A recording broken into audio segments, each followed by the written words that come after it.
بعض مرتبہ لوگ پوچھتے ہیں کہ تصوف کس چیز کا نام ہے، تصوف کسے کہتے ہیں؟ تو میں اپنے اکابرین کے اقوال کو سامنے رکھتا ہوں کہ ہمارے اکابرین نے تصوف کے بارے میں کیا ارشاد فرمایا۔ سید سلمان ندوی رحمۃ اللہ علیہ نے ایک مرتبہ حکیم الامت حضرت مولانا اشرف علی تھانوی رحمۃ اللہ علیہ کی خدمت میں عرض کیا کہ حضرت تصوف کسے کہتے ہیں، تصوف کیا ہے؟ حضرت تھانوی رحمۃ اللہ علیہ نے ارشاد فرمایا، اپنے آپ کو مٹا دینے کا دوسرا نام تصوف ہے، یعنی انسان کے اندر سے تکبر ختم ہو جائے، انسان کے اندر سے میں ختم ہو جائے،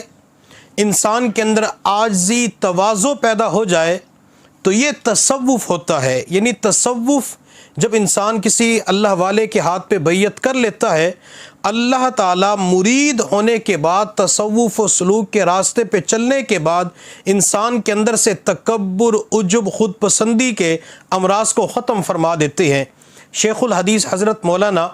محمد زکریا نور اللہ مرقدہ، جنہوں نے فضائل اعمال کو لکھا، فضائل صدقات کی تصنیف کی، اور اللہ تعالیٰ کو یہ فضائل اعمال کا لکھنا اتنا پسند آیا، اللہ نے اس کتاب کو اتنی قبولیت عطا فرمائی، یہ کتاب پوری دنیا کے اندر پڑھی جاتی ہے، اس کتاب کی پوری دنیا کے اندر تعلیم دی جاتی ہے۔ جب بندہ اخلاص کے ساتھ کام کرتا ہے تو اللہ تعالیٰ اس کی تمام چیزوں کو قبولیت دے دیتے ہیں۔ امام بخاری رحمۃ اللہ علیہ نے کتاب لکھی، اللہ نے صحیح بخاری کو قبولیت دے دی۔ اسی طرح شیخ الحدیث مولانا زکریا رحمۃ اللہ علیہ کی کتاب فضائل اعمال کو بھی اللہ نے قبولیت عطا فرمائی۔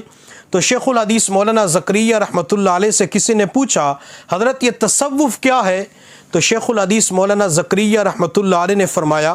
تصوف کی ابتدا انما الاعمال بالنیات ہے، یعنی انسان جب کسی اللہ والے کے ہاتھ پہ بیعت ہو جائے، تصوف کے راستے کے اوپر چل پڑے، تو اس انسان کی نیت درست ہو جاتی ہے۔ جب بھی کوئی عمل کرتا ہے، جب بھی کوئی کام کرتا ہے، تو سب سے پہلے وہ اپنی نیت کو دیکھتا ہے کہ نیت میری درست ہے یا نیت ٹھیک نہیں ہے۔ اور تصوف کی انتہا کیا ہے؟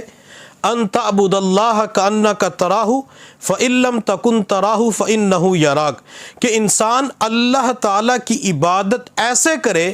گویا کہ وہ اللہ کو دیکھ رہا ہے، اور اگر انسان کی کیفیت یہ نہیں بنتی تو انسان یہ تصور کرے کہ اللہ مجھے دیکھ رہا ہے، یہ تصوف کی انتہا ہوتی ہے۔ اور اگر سلسلہ عالیہ نقشبندیہ کے اوراد و اشغال، معمولات، یومیہ وظائف کو دیکھا جائے تو اس کے اندر ایک معمول وقوف قلبی کا بھی آتا ہے کہ انسان چلتے پھرتے، اٹھتے بیٹھتے، کھاتے پیتے دل کے اندر اللہ کا دھیان رکھے۔ تو جب انسان کو اللہ کا دھیان، اللہ کا استحضار، اللہ کی خشیت یہ نصیب ہو جاتی ہے تو پھر بندے کے لیے گناہوں سے بچنا آسان ہو جاتا ہے۔ اور میرے اللہ نے قرآن میں فرمایا، وَأَمَّا مَنْ خَافَ مَقَامَ رَبِّ وَنَهَى النَّفْسَ عَنِ الْهَوَىٰ فَإِنَّ الْجَنَّةَ هِيَ الْمَأْوَىٰ،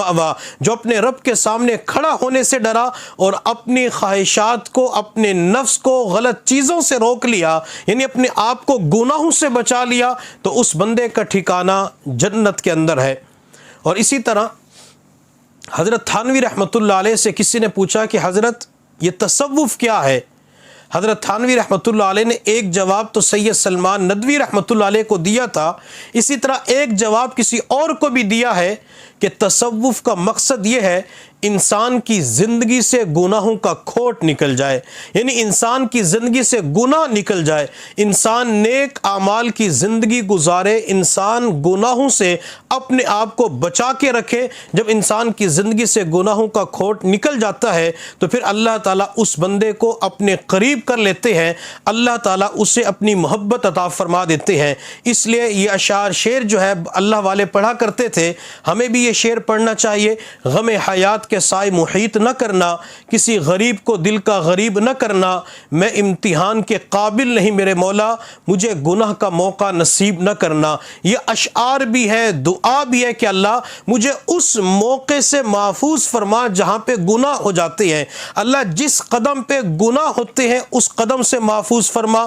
اللہ جس راستے پہ چلنے سے گناہ ہوتے ہیں اس راستے پہ چلنے سے محفوظ فرما، اللہ جن لوگوں کے پاس بیٹھنے سے گناہ ہوتے ہیں ہیں اللہ ان کے پاس بیٹھنے سے محفوظ فرما، اللہ جس کے پاس جانے کی وجہ سے گناہ ہوتے ہیں اللہ ان سے محفوظ فرما، پھر اللہ تعالیٰ قدم قدم پہ بندے کی گناہوں سے حفاظت فرما دیتے ہیں۔